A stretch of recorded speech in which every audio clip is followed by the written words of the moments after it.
Hello বন্ধুরা, আরও একটা নতুন ভিডিও নিয়ে চলে এসেছি তোমাদের সামনে।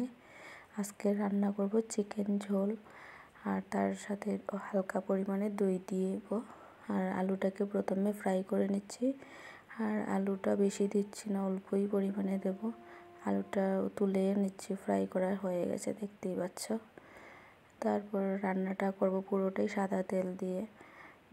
আর সাদা তেলের মধ্যে দিয়ে দিচ্ছি পেঁয়াজ কুচি, এক্সট্রা করে আর পেঁয়াজ দেবো না। পেঁয়াজ আমি দুটো দিয়েছি। এই পেঁয়াজটা একটু লাল ভাজা হয়ে যেই চলে আসবে তখনই দিয়ে দেবো আমি চিকেনটা আগের থেকে আমি ম্যারিনেট করে রেখে দিয়েছিলাম।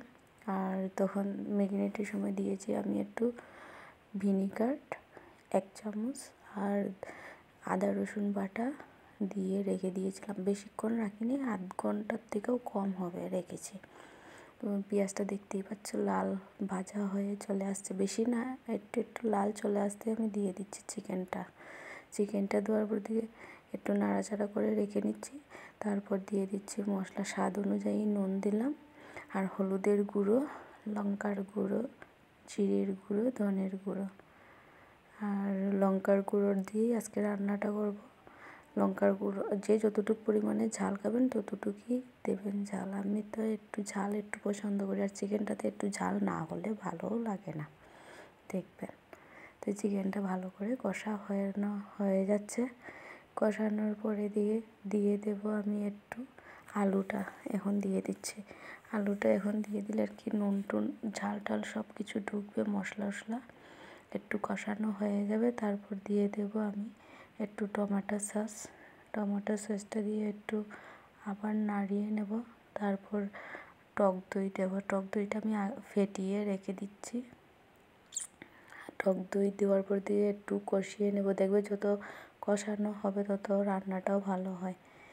আর আজকে কিন্তু আমার আলুটা না সেইভাবে সিদ্ধটাও হয় না, জানেন তো, ঢাকা দিয়ে সেইভাবে তো একটা করি নেই, আলুটা সিদ্ধও হয় নাই। দইটা দিয়ে একটু কষিয়ে নিয়েছি। কষানোর পরে দিকে পরিমাণ মতো জল দিয়ে দেব। আর দেখতেই পাচ্ছ আমার রান্নাটা হয়েও যাচ্ছে। দইটা দিলে বেশ ভালোই লাগে। আর আমি কিন্তু একটু কসুরি মেথিটা দিলাম আর কি, আমার একটু ভালো লাগে কসুরি মেথির গন্ধটা, দারুণ লাগে। জল দিয়ে আমি ঢাকা দিয়ে রেখে দিচ্ছি। আর নামানোর আগে দিয়ে দিলাম আমি একটু শাহি গরম মশলা আর গরম মশলা, আর ড্রাই রোস্ট করে রেখে দিয়েছিলাম একটু কসুরি মেথি দিয়ে ঢাকা দিয়ে রেখে দেব। আর গ্যাসের ফ্লেমটাও বন্ধ করে দিচ্ছি। আর ফুটাবো না, মাংসটা হয়েই গেছে আমার। দুর্দান্ত হয়েওছে রান্নাটা আজকে, টেস্ট দেখতেও সুন্দর লাগছে।